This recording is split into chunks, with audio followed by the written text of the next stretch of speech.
Today we're saying happy birthday to a guy who has literally saved countless lives. We're talking about French microbiologist Louis Pasteur.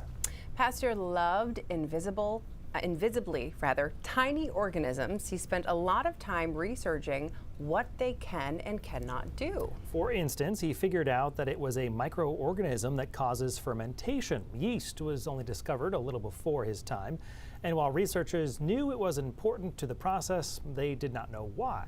Pasteur also figured out the difference between aerobic and anaerobic bacteria, but he's best known for the process that bears his name. Pasteurization is the heating and cooling of a liquid to neutralize any microorganisms that might be living in it. Pasteur actually invented it to preserve the shelf life of wine, but these days we mostly think of it in terms of milk, but I'll keep the wine in mind as well. Colleen Harry shows us how the process works.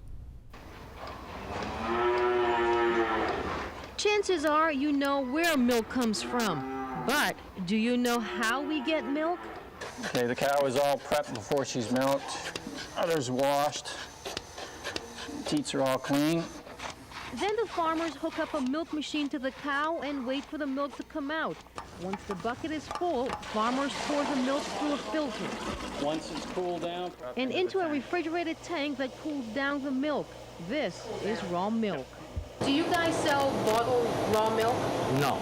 Roger Knight owns the Smiling Hill Farm in Gorham. He says they don't sell raw milk because of the risk of harmful germs in the milk. Doctors say because the milk is not processed, bacteria could be there. So what is pasteurized milk? That means the dairy heats the milk up quick, they cool it off quick, and that kills the germs, and then it's ready to drink.